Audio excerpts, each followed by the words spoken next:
Security pass বিলি। Security পাসে ছিল না কোনো নাম, ডেজিগনেশন, জায়গা লেখা, সোশ্যাল মিডিয়া সেল।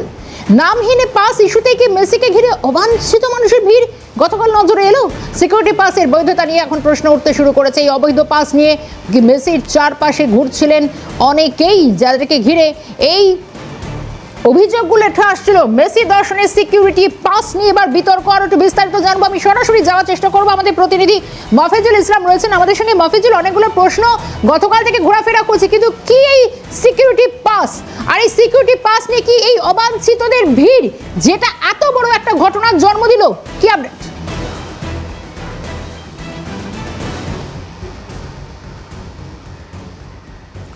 দেখো, অবশ্যই, কারণ এই প্রশ্নটা উঠছে যে সিকিউরিটি পাস ইতিমধ্যেই যুব ভারতী ক্রাঙ্গনের বাইরে আমরা দেখতে পাচ্ছি পড়ে রয়েছে।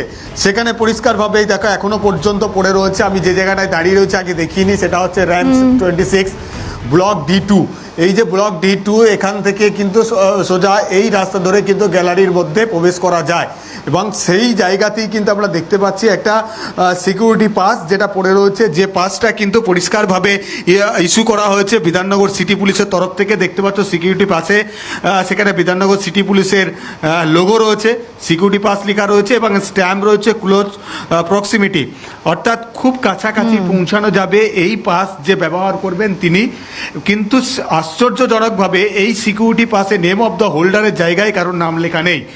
ডেজিগনেশনের জায়গায় লেখা রয়েছে সোশ্যাল মিডিয়া সেল। শুধুমাত্র ডেজিগনেশনের জায়গায় লেখা রয়েছে social media cell. Social media cell এটা হয়তো কোনো একটা সংস্থা হতে পারে, তার কোনো ডেজিগনেশন এই ধরনের কিছু হওয়ার কথা নয়। ডিপার্টমেন্ট বা অর্গানাইজেশন, সেখানে কিন্তু কোনো একটা সোশ্যাল মিডিয়া সেল লেখা থাকতে পারে বা কোনো কোম্পানির নাম লেখা থাকতে পারে। এবং প্লেস অফ ডিউটি দেখো, সেই জায়গাতেও কিন্তু কোনো পুরোটাই ফাঁকা রয়েছে, অর্থাৎ কোন অংশে তার ডিউটি থাকার কথা সেটাও কিন্তু কার্যত এখানে ফাঁকা রয়েছে, লেখা নেই। ডিপার্টমেন্ট অর্গানাইজেশন, সেই অংশটাও কিন্তু এখানে ফাঁকা রয়েছে।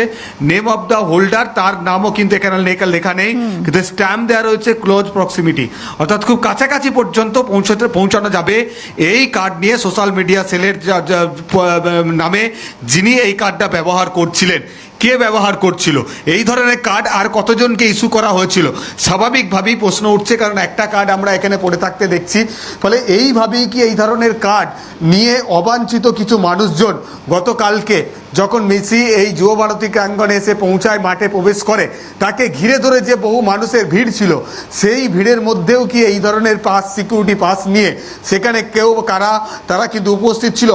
অবাঞ্ছিত ভিড় ছিল, যাদের এই অবাঞ্ছিত ভিড়ের কারণে গ্যালারিতে থাকা হাজার হাজার টাকা খরচ করে টিকিট কিনে যারা মেসিকে এক ঝলক চোখের দেখা দেখতে এসেছিলেন, তারা দেখতে পেলেন না। স্বাভাবিকভাবেই প্রশ্ন উঠছে।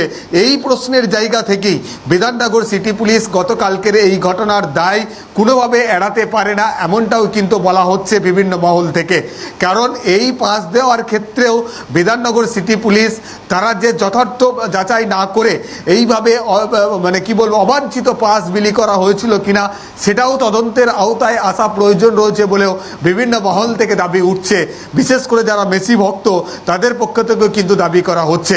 ইতিমধ্যেই গতকালকের এই ঘটনায় গাফিলতির দায় কার, এই অব্যবস্থাপনার পেছনে আসল দায়ী কে, এই যাবতীয় বিষয়টি খতিয়ে দেখার জন্য মুখ্যমন্ত্রীর নির্দেশে অবসরপ্রাপ্ত বিচারপতি অসীম রায় নেতৃত্বে যে তদন্ত কমিটি গঠন করা হয়েছে, সেই তদন্ত কমিটির আওতায় এই ধরনের ছোট ছোট বিষয়গুলো উঠে আসে কিনা, সেটাও পরবর্তীকালে বিষয়টি দেখা যাবে।